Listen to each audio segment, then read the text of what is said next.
Bom, pessoal, eu já tenho aqui para conversar com a gente do outro lado da tela e cumprimento com muita alegria o jornalista e fundador do site Opera Mundi, Breno Altman. Breno Altman, bom dia. Bom dia, Anderson. Bom dia a todas e todos que nos acompanham. Breno, eu quero agradecer a tua presença mais uma vez aqui conosco para a gente falar um pouco sobre o cenário da política nacional, viu, Breno? E, como de costume, eu queria começar pedindo uma análise a respeito da situação do governo Lula nesse momento, né? Um governo que enfrenta pressões por todos os lados, que passa por um momento de instabilidade, perdendo apoio popular, tem tomado ali algumas iniciativas para recuperar credibilidade, para recuperar popularidade acima de tudo, enfim. O fato é que a base do governo tem se colocado contrária a algumas medidas aí que são tomadas e não acredita que essa gestão possa, de alguma forma, fazer com que a classe trabalhadora tenha um pouco mais de tranquilidade, oferecer condições de vida melhor para a classe trabalhadora, melhores condições de vida à classe trabalhadora. O Breno, a gente viu aí algumas medidas que foram tomadas recentemente, essa proposta para isentar quem recebe até 5 mil reais do pagamento do imposto de renda, também mudanças no programa Minha Casa Minha Vida, esse oferecimento de crédito consignado para quem para quem trabalha no regime CLT, enfim. Algumas medidas aí que o governo tenta para melhorar a sua imagem. Eu queria saber como é que você avalia essas medidas que estão sendo tomadas e também as possíveis consequências. E você acha que o governo pode recuperar a confiança da classe trabalhadora a partir dessas medidas? Olha, primeiro a gente precisaria entender melhor as razões que levaram à queda de popularidade. É verdade que existiram alguns episódios relevantes que explicam a queda de popularidade. O episódio mais conhecido foi aquele do Pix, no início do ano, não é? Mas esses episódios só podem ser compreendidos a partir de um cenário que nós passamos a viver essencialmente desde o segundo trimestre de 2024, quando passa a predominar no cenário nacional a agenda do ajuste fiscal. Ou seja, o grande debate do país passou a ser como cortar os gastos públicos, o que significa dizer como cortar direitos, como cortar programas, como cortar políticas públicas que atendem especialmente as camadas populares. Finalmente, no final do ano, nós tivemos uma proposta de ajuste fiscal que reduziu o ritmo de crescimento do salário mínimo, reduziu a abrangência do abono salarial e afetou também o pagamento do BPC, embora na aprovação final do Congresso o BPC tenha sido praticamente mantido intacto. Então, esta agenda do ajuste fiscal, ela é uma agenda que em si traz impopularidade. O povo brasileiro já sabe, depois de 40 anos de redemocratização, que o termo ajuste fiscal, boa coisa não é para o seu bolso. O povo já sabe que ajuste fiscal quer dizer que as coisas ficam piores, não ficam melhores, depois de ajustes fiscais. E o governo ficou nessa agenda muitos meses, basicamente desde o segundo trimestre de 2024. E o governo precisa sair dessa agenda. O presidente Lula sabe muito melhor do que você ou do que eu, porque tem muita experiência eleitoral, de que a agenda do ajuste fiscal ela deteriora a base de sustentação do governo e não se vence eleições, especialmente contra inimigos poderosos, com a agenda de ajuste fiscal. Todas as vitórias eleitorais do presidente Lula ou da presidente Dilma foram com uma agenda, vamos dizer assim, social desenvolvimentista. A agenda de ajuste fiscal é uma contratação de derrota, não é? Portanto, é esse o cenário que a gente vive, quer dizer, essa agenda do ajuste fiscal e os episódios atrelados a essa agenda danificaram a popularidade do governo. O governo agora tem que sair dessa situação. O governo acena com alguns passos para sair dessa agenda de ajuste fiscal. O mais importante deles é o projeto de isenção do imposto de renda para quem ganha até 5 mil reais, o que também reduziria o imposto de renda para quem ganha até R$ 7.500. Isso representa mais de 90% da classe, mais de 75% da classe trabalhadora brasileira. E aumentaria os impostos seriam aumentados para quem recebe mais de R$ 50 mil ao mês. Cálculos feitos pelo IPEA demonstram que, na verdade, afetaria fundamentalmente quem ganha mais de R$ 90 mil por mês. Então, é uma medida de justiça tributária que alivia o bolso de mais de 10 milhões de pessoas e que pode significar um primeiro passo para sair da dominância da agenda do ajuste fiscal para uma outra agenda, uma agenda social desenvolvimentista. O governo caminha solidamente nessa direção, ainda é cedo para dizer isso.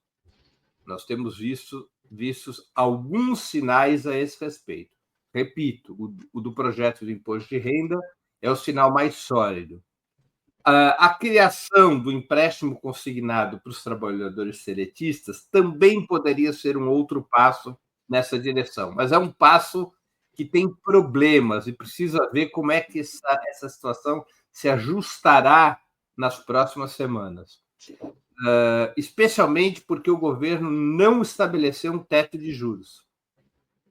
Esse empréstimo consignado seletista, ao contrário do empréstimo consignado para o servidor público, ele não é acompanhado por uma parametrização de juros por parte do governo. Por exemplo, o empréstimo consignado para o servidor público ele tem um teto, 1,8% ao mês.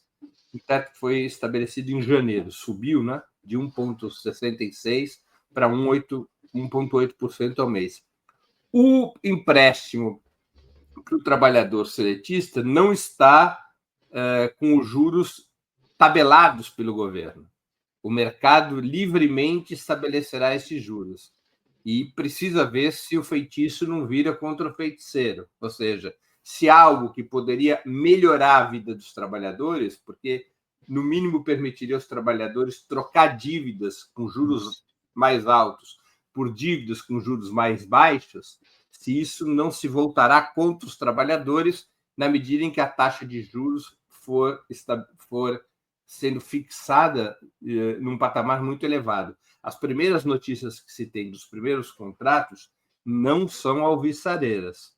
A taxa de juros estaria se situando ao redor de 3% ao mês, que é uma taxa elevadíssima para um empréstimo que não tem riscos aos bancos. Tem custos, mas não tem riscos. Tá?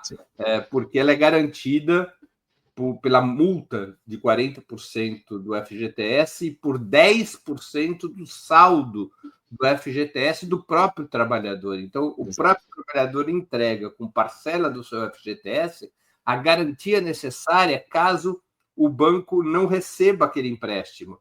E aquele empréstimo é descontado compulsoriamente na folha de pagamento. Portanto, os riscos bancários para esses empréstimos são muito pequenos, nada justifica uma taxa de juros tão elevada.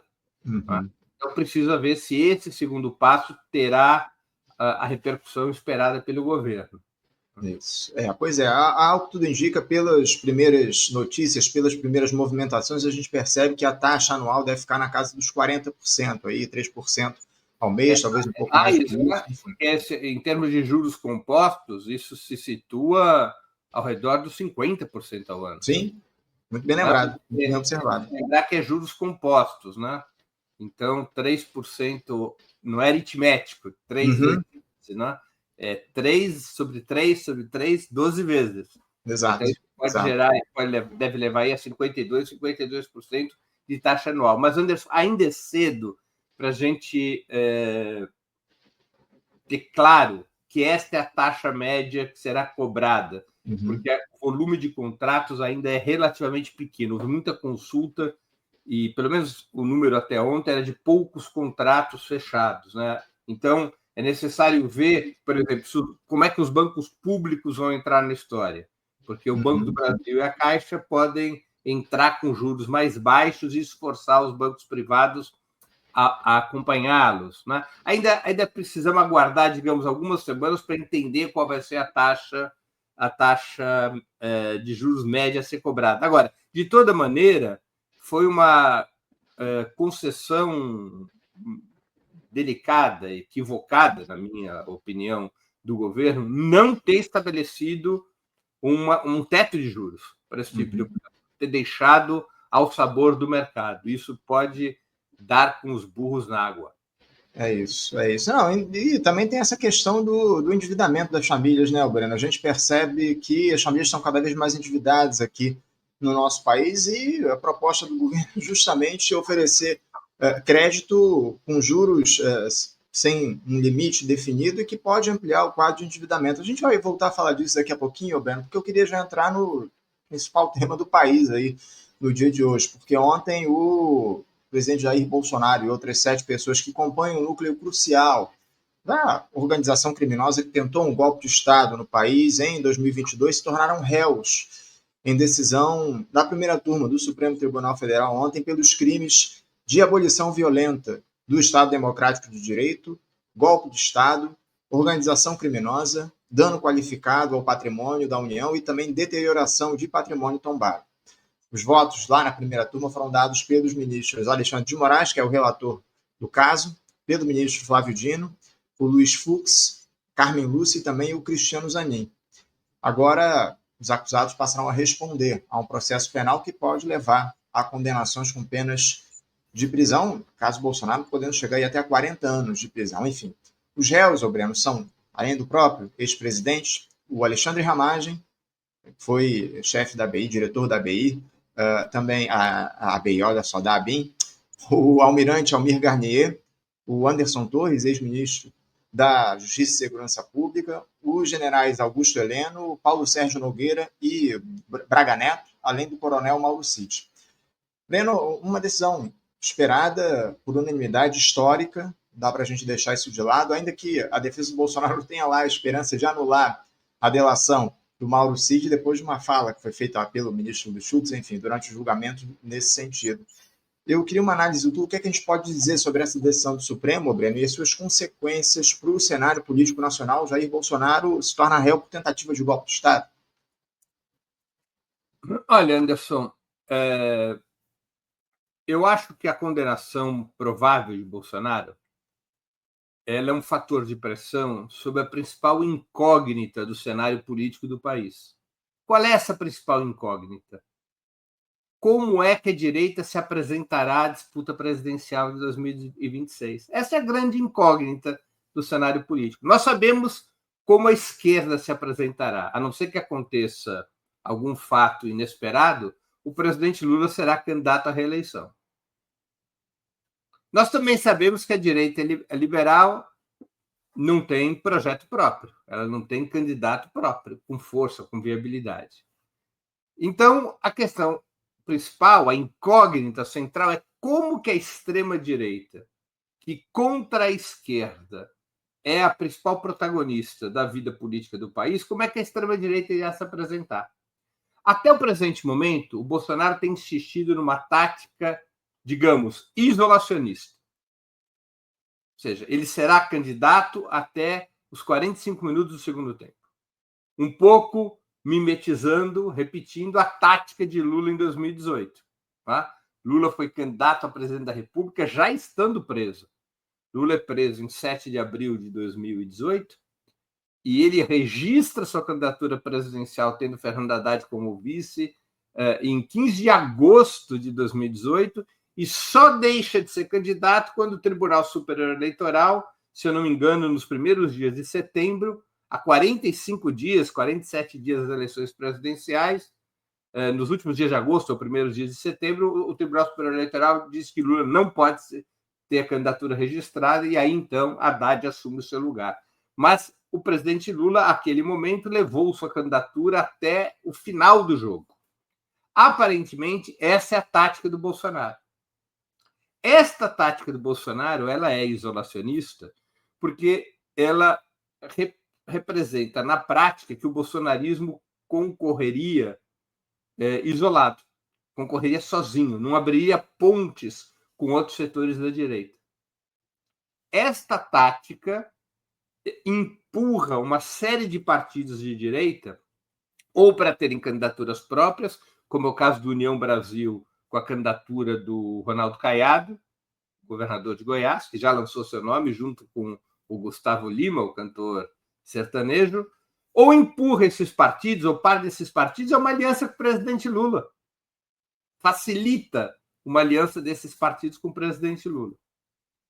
Bolsonaro se manterá nessa tática isolacionista ou ele trocará de tática até para não passar os últimos anos da sua vida na cadeia?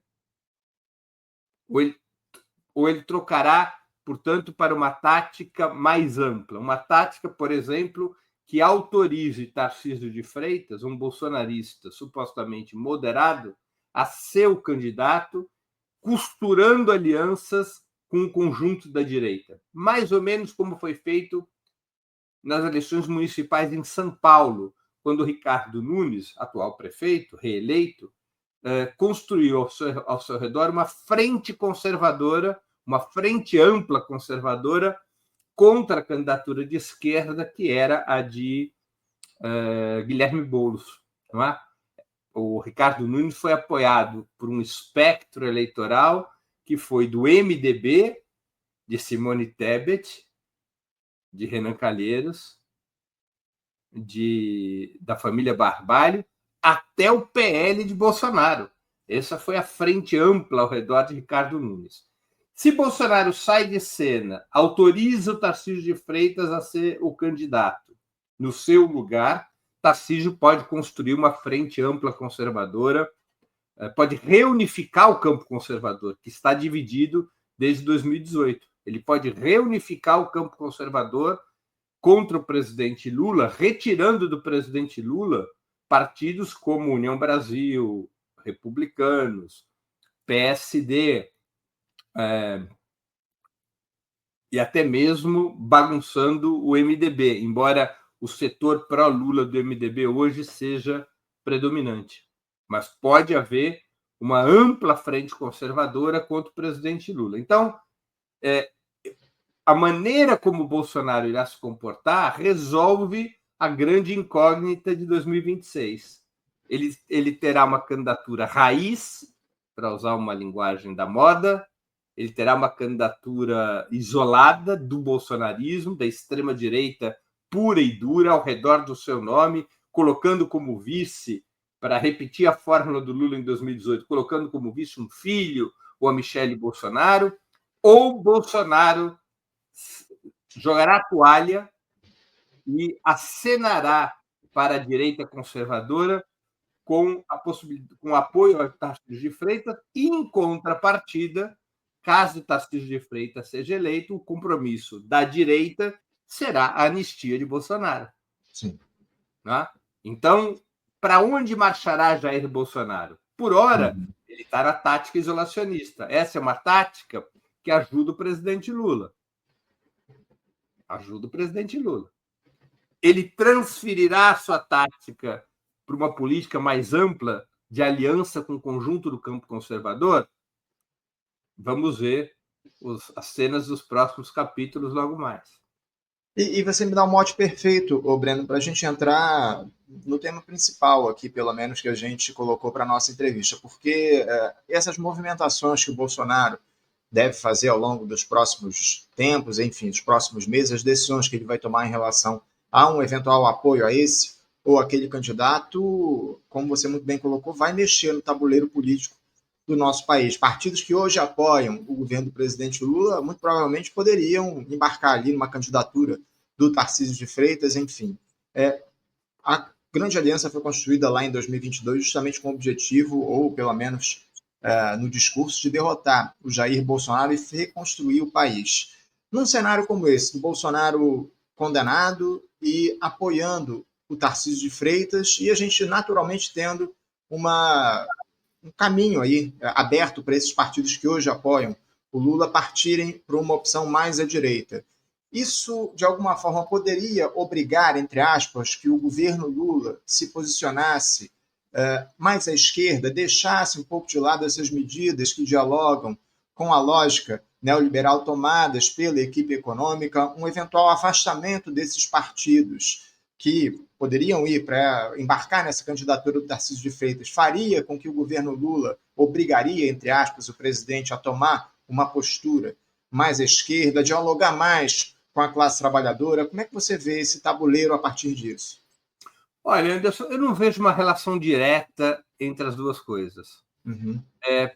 Eu acho que o problema de ir à esquerda tem a ver com popularidade, não tem a ver com alianças. Né? Então, o que empurra, o que pressiona o governo a um giro para a esquerda é a impopularidade na sua base social. O presidente Lula tem perdido popularidade entre os trabalhadores que ganham menos de 2 salários mínimos, no Nordeste. Então, essa queda de popularidade é que pressiona para um giro da agenda à esquerda. O risco de perder os partidos mais à direita para uma coalizão conservadora poderia até ser uma pressão oposta, não é? Poderia ser uma pressão à direita, ou seja, de fazer concessões programáticas ainda maiores para manter esses partidos na coalizão de 2026, na coalizão eleitoral de 2026. Poderia até ser uma pressão, digamos, no sentido oposto. Mas eu acho que são dois âmbitos diferentes do caminho tático do presidente Lula e até da forma como tradicionalmente ele vê a luta política. O raciocínio dele em relação aos partidos que compõem a coalizão, ele tem duas facetas. Tem uma faceta eleitoral, é verdade, mas tem uma faceta de governabilidade, ou seja, de como constituir um bloco político-parlamentar que garanta maioria ao governo. Né? Então, eu creio que o presidente Lula opera numa dupla dinâmica. Uma coisa é a popularidade do governo, outra coisa é a política de alianças. É evidente que há pontos de encontro entre esses dois âmbitos, mas são coisas, eles obedecem a dinâmicas, digamos, distintas. Né? Então, vamos colocar dessa maneira. A perda de popularidade obriga a medidas para recuperar essa popularidade. Essas medidas não são medidas de ajuste fiscal. Elas têm que ser medidas de ampliação de direitos, de recomposição da renda do trabalhador. Era justamente isso que eu queria citar, Breno, porque essa perda de popularidade ela não está diretamente conectada, diretamente ligada às medidas de caráter neoliberal tomadas pela equipe econômica.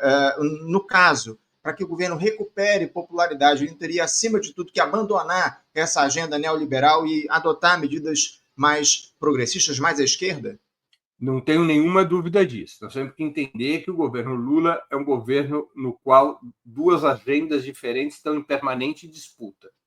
Sim, mas aí, agora me perdendo mais uma vez, e uma agenda social desenvolvimentista. Se ele não fortalecer essa agenda social desenvolvimentista, ele não recupera a popularidade. Você me deu um outro mote aí. É evidente que há pressões de ambos os lados no governo. Numa situação onde esses partidos de direita que pressionam o governo passem a apoiar uma agenda mais à direita, uma candidatura do Tarcísio de Freitas, enfim, seja quem for o candidato do bolsonarismo, isso não poderia criar o momento ou criar a situação em que o presidente Lula poderia, acima de tudo, adotar uma agenda mais social, acima de tudo, dialogando com os interesses da classe trabalhadora? Essa ida de partidos para uma outra proposta, uma outra candidatura, não poderia produzir uma agenda mais social para esse governo, ou fomentar uma agenda mais social para esse governo? Então, é isso que eu disse antes. Não há uma relação direta entre as duas coisas. Nós temos que entender que o presidente Lula, concordemos ou não com essa formulação, o governo Lula opera dentro da tática da Frente Ampla. Eu, por exemplo, sou um crítico dessa tática. Eu não estou de acordo com essa tática. Mas, para analisarmos o que se passa, a gente tem que partir do pressuposto de que o presidente Lula, até o momento, opera na lógica da Frente Ampla. Ou seja, ele opera com com uma suposta necessidade de ter, já no primeiro turno, um amplo arco de forças contra Jair Bolsonaro. Ele não vê com bons olhos a saída de partidos da coalizão, partidos mais à direita, para uma aliança com Jair Bolsonaro. Ele não crê, ele não tem como análise que isso é uma boa notícia. Ele considera isso uma má notícia se vier a acontecer. Isto é um fator que, ao contrário de pressionar pela esquerda, pressiona pela direita. Ou seja, você teria que fazer acenos para que esses partidos continuassem na coalizão com a esquerda contra Bolsonaro. Que acenos são esses? Mais poder, maior participação no governo, maior participação na formulação das políticas de governo, e isso, indiretamente ao menos, poderia significar um fortalecimento da agenda social liberal e não da agenda social desenvolvimentista, já que esses partidos mais à direita têm um alinhamento programático com o liberalismo. Tá? Então, este fator ele pressiona a direita, não pressiona a esquerda. O que pressiona a esquerda é a queda de popularidade. Então, esses dois fogos, eles se opõem. Eles se opõem. Agora, o presidente Lula faz uma hierarquia. Nas demais eleições que ele participou, ele fez uma hierarquia entre essas duas coisas. Popularidade ou alianças? O que é mais importante numa disputa eleitoral? Sempre a escolha do presidente Lula foi a popularidade. As alianças são um fator secundário. O fundamental é ter uma ampla base de apoio e simpatia ao governo. Isso é que define as eleições. Não é só isso que define eleições, mas é isso fundamentalmente que define eleições, a popularidade. Então, este fator de pressão à esquerda, hoje, ele é mais relevante do que a pressão à direita. Por isso que o governo, entre outras razões, por isso que o governo abriu 2025, está tentando abrir o 2025 pós-carnaval com medidas que se inscrevem na agenda social desenvolvimentista. Repito, como é o caso do projeto do imposto de renda. Ou seja, o governo está tentando, mesmo que de uma forma ainda pouco sólida, inconstante, instável, o governo está tentando deslocar a agenda do ajuste fiscal para a agenda da distribuição de renda e do desenvolvimento, porque sabe que é somente essa agenda pode permitir a recuperação da popularidade.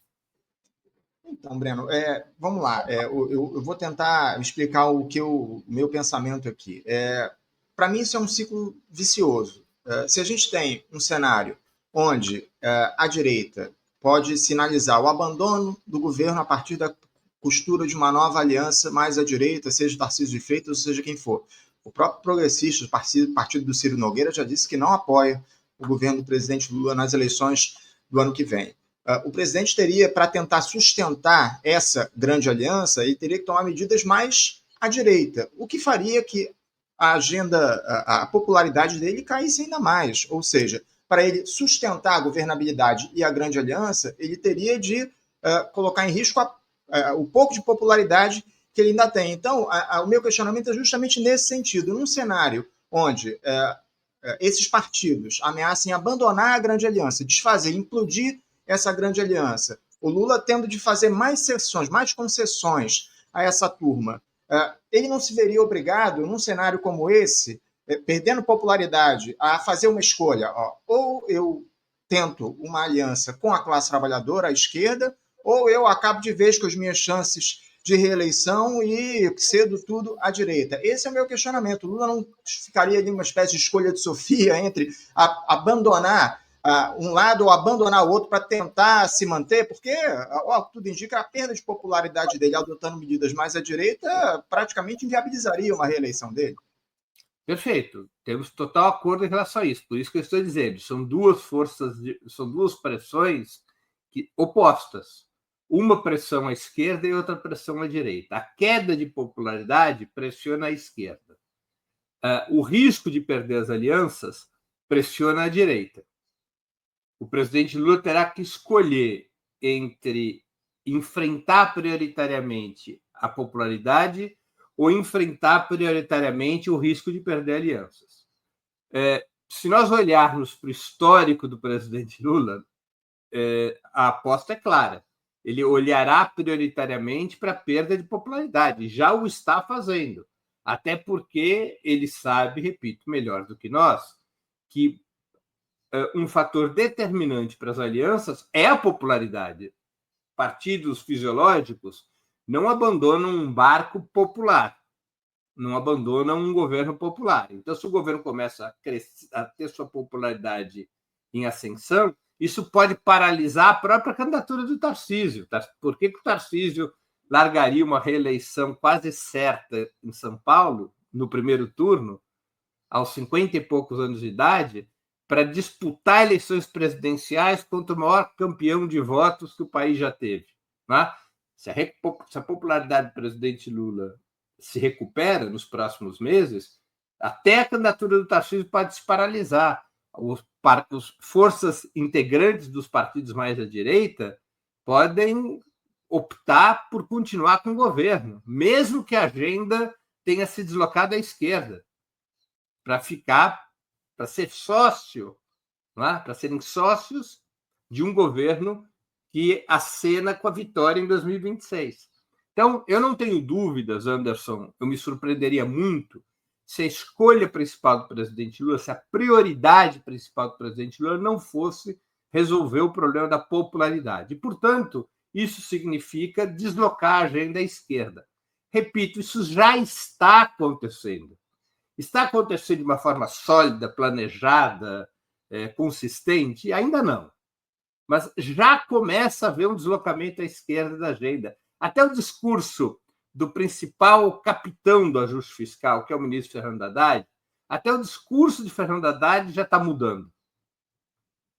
Né? Se nós vermos a entrevista dele na Globo News, nós vamos ver que ele pouco falou de ajuste fiscal. Ele resolveu falar do imposto de renda, de que precisa tributar os mais ricos, de que o país não pode conviver com essa injustiça. Fazia muito tempo que a gente não assistia o ministro Fernando Haddad com esse tipo de discurso. É verdade que na outra ponta, o que mostra esse caráter conflitivo do governo, essa natureza de um governo em disputa, na outra ponta, Simone Tebet falando o oposto.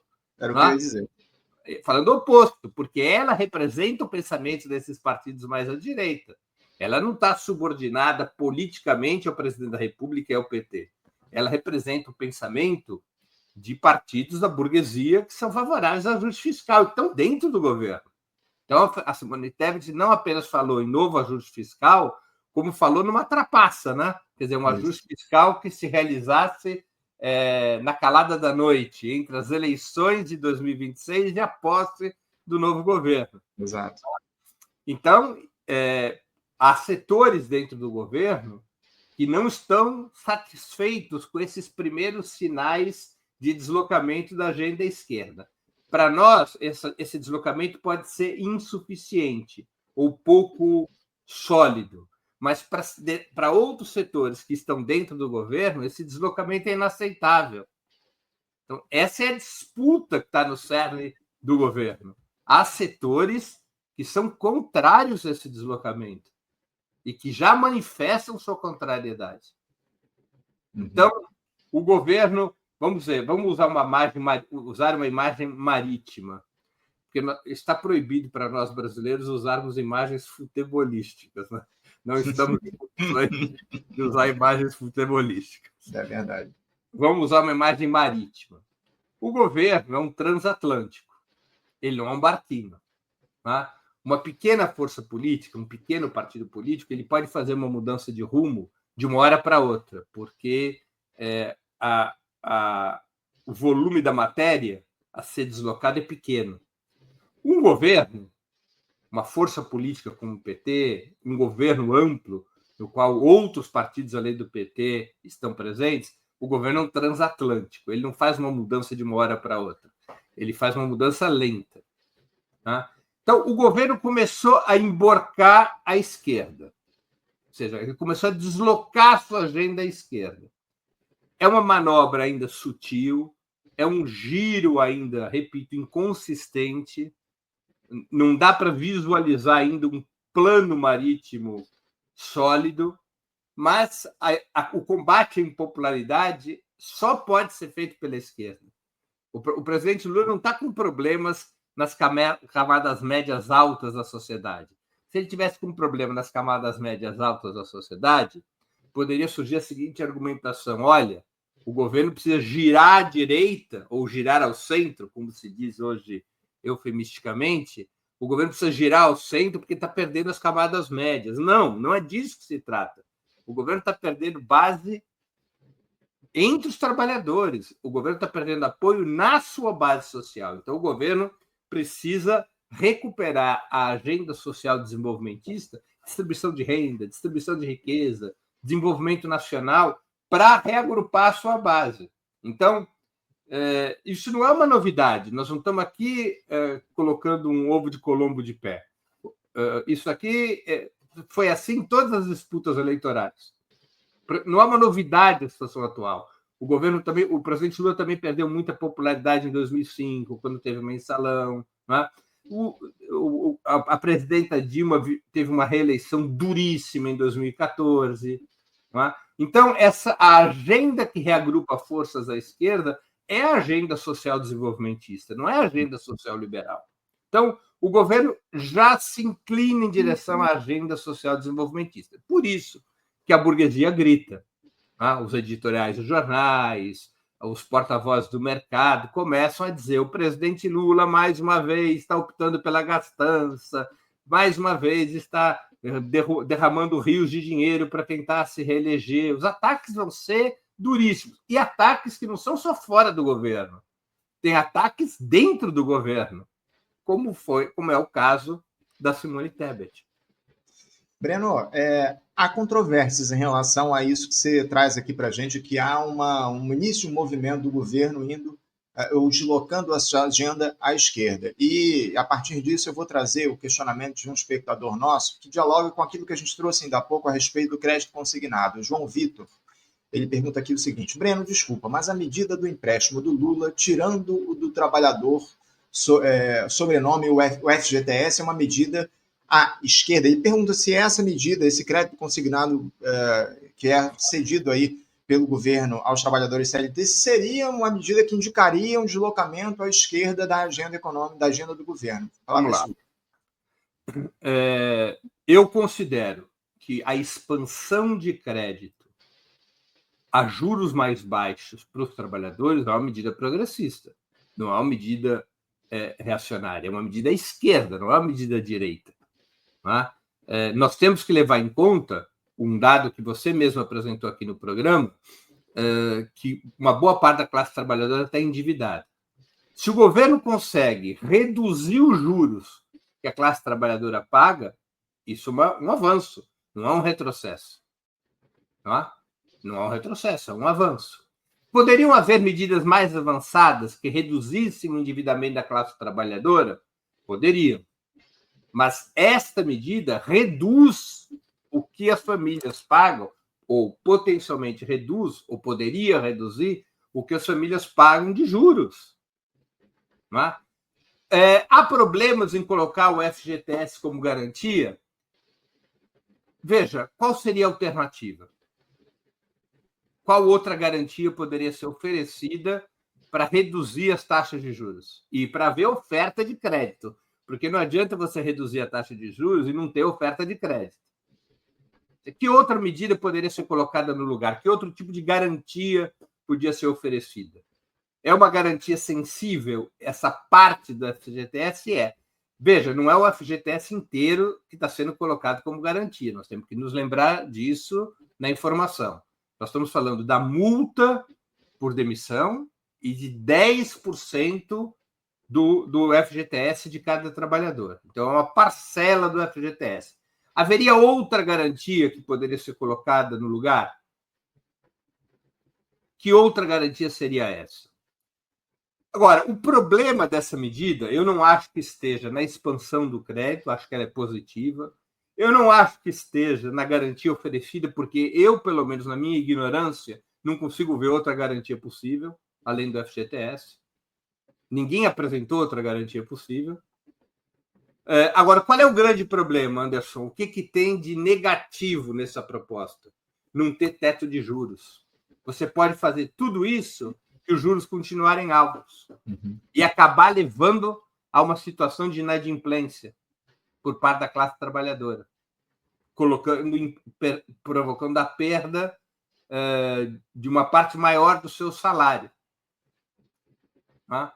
Então, é uma medida que a expansão de crédito barato é uma medida progressista, especialmente porque a classe trabalhadora já usou esse crédito e paga caro por ele.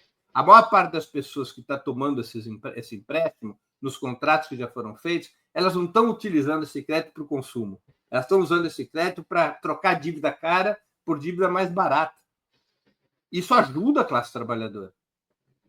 Tá? Não é uma medida liberal. Agora, qual é o problema? Não ter teto de juros. Isso é um problema. Isso pode estragar o programa. Não ter teto de juros.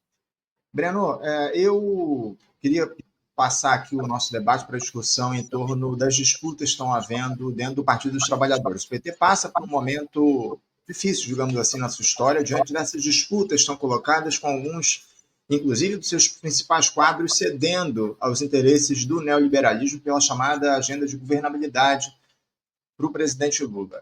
Só que o partido em si parece cada vez mais dependente dessa lógica, inclusive a sua militância, que apoia majoritariamente as decisões do governo, sejam elas quais forem. Diante dessa constatação, Breno, minha pergunta é a seguinte: você vê hoje o Partido dos Trabalhadores, o PT, participando com protagonismo das principais lutas da classe trabalhadora, como essa, por exemplo, pelo fim da escala 6x1, enfim, a militância do PT ainda trabalha pelos interesses da classe trabalhadora ou pelos interesses do governo Lula? Olha, é uma pergunta difícil de responder, porque ela exigiria uma pesquisa de campo mais rigorosa, né, para a gente ser mais assertivo. Porque, por exemplo, qual é o movimento social mais importante do país? Talvez o MST? O MST. A esmagadora maioria dos militantes do MST é filiada ao PT. 90% dos militantes do MST são filiados ao PT. Muitos deles são dirigentes municipais e regionais do PT. Alguns são deputados do PT. Né? Veja, qual partido tem mais participação no MST que o PT? Né? Ou seja, a imensa maioria das lutas sindicais que tem no país tem tido um certo crescimento do número de greves. A imensa maioria dessas lutas exigiria uma pesquisa de campo para o que eu estou afirmando ser ou não comprovado, mas provavelmente são lutas lideradas por filiados ao PT, pelo simples fato de que a maior parte das direções sindicais do país é filiada ao PT. O problema é de outra natureza, Anderson. O problema é assim: o PT, como partido, e não a sua militância, o PT, como partido, como coletivo, como instrumento político, ele se institucionalizou. Ele se tornou uma legenda eleitoral, um partido eleitoral. As lutas da classe trabalhadora fazem parte da agenda da militância petista, mas não faz parte, como fez no passado, da agenda do partido. Eu não sei se eu me fiz entender. São dois universos diferentes. Os militantes petistas são a imensa maioria dos lutadores sociais do país. A imensa maioria. Eu vou aqui arriscar um número. Se nós tivermos no país 1 milhão e meio de lutadores sociais, o que eu chamo de lutadores sociais? Pessoas que têm atividade sindical, que têm atividade nos movimentos populares. Desse 1 milhão e meio que se dedica de forma mais permanente à luta social, é provável que 90% sejam petistas. 95% sejam petistas. O problema é que a agenda das lutas dos trabalhadores não faz parte mais do universo do PT. O PT, como partido, não opera ao redor dessa agenda. Aliás, é um problema de todos os partidos, pelo menos dos maiores partidos de esquerda. Né? Então, é necessário separar essas duas coisas. Uhum. Um questionamento. Você considera que esses movimentos sociais que estão intimamente, inclusive, ligados ao PT, eles lideram, protagonizam hoje, por exemplo, essa luta pelo fim da escala 6x1?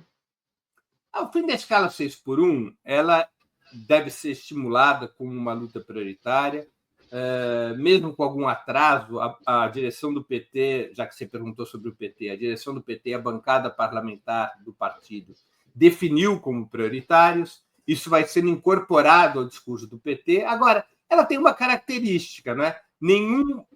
Essa agenda contra a escala 6x1, pelo menos nesses meses em que ela despontou, ela não foi produto de nenhuma instituição, de nenhum partido, de nenhum movimento, de nenhum sindicato tradicional. Ela ganhou tração de uma forma extra-institucional, né? Pela iniciativa de um vereador do Rio de Janeiro, que eu acho que é do PSOL, né?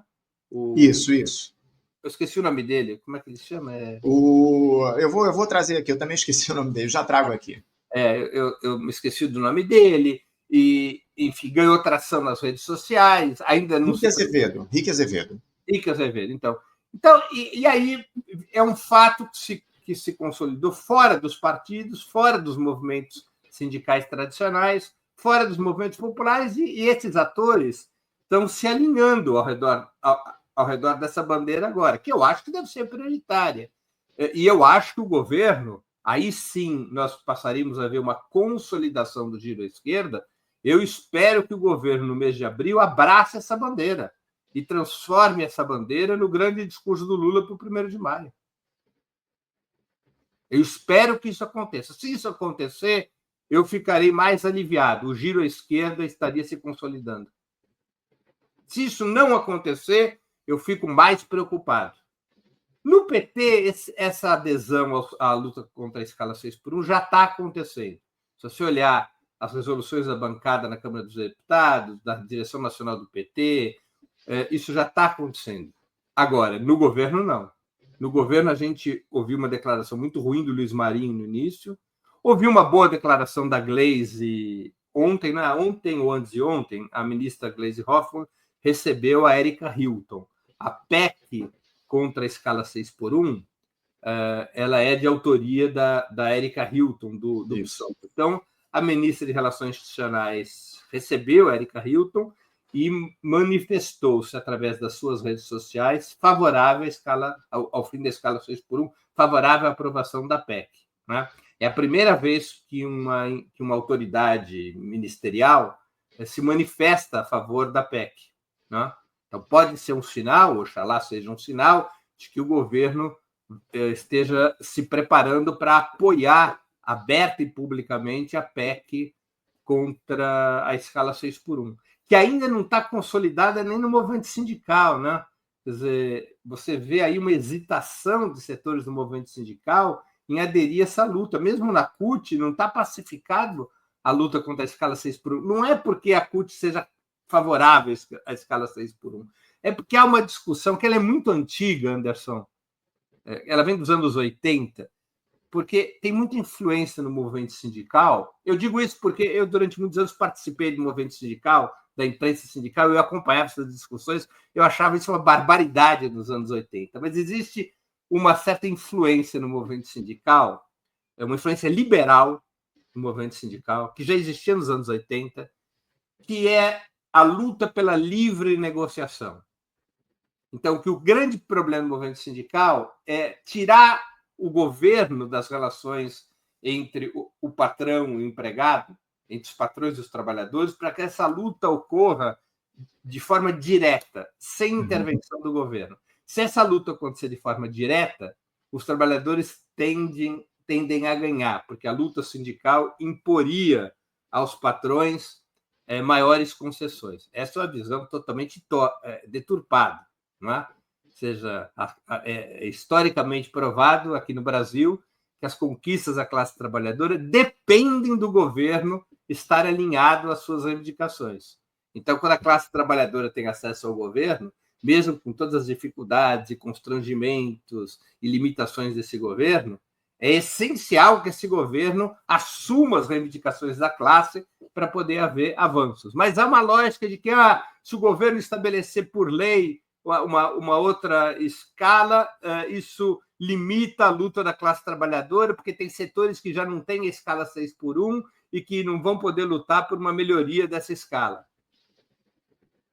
Então, tem ali muita confusão no movimento sindical, mas vai havendo um alinhamento. Eu acho que a PEC da Erika Hilton, no final das contas, mais um mês ou dois, até o 1º de maio, ela vai se transformar num consenso.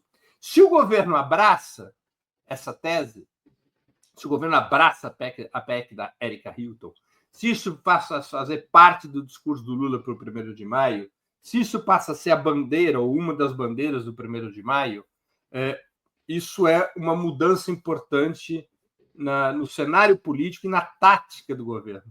Uhum. Vamos ver o que é que vai se dar aí a partir desses diálogos que estão acontecendo aí entre o governo e a deputada Erika Hilton. Enfim, muito importante a gente defender essa agenda acima de tudo. Breno, eu quero agradecer demais a tua presença aqui com a gente mais uma vez no Faixa Livre. Muito obrigado pela tua participação. Te desejar aí um bom dia de trabalho e deixar meu abraço. Muito obrigado, Anderson, sempre às ordens do Faixa Livre. Bom dia a todas e todos que nos acompanham. Valeu, Breno. Um abraço forte. Até a próxima. Conversamos aqui com o Breno Altman. Breno Altman, jornalista e fundador do site Opera Mundi, do portal Opera Mundi, conversando aqui com a gente sobre o cenário da política nacional, trazendo as opiniões dele a respeito do governo do presidente Lula e também sobre esse episódio aí que a gente teve no dia de ontem, o Jair Bolsonaro e outros 7 indiciados ali pela PGR se tornando réus por tentativa de golpe de Estado, entre outros crimes. Papo importante que o Breno bateu com a gente aqui no programa de hoje.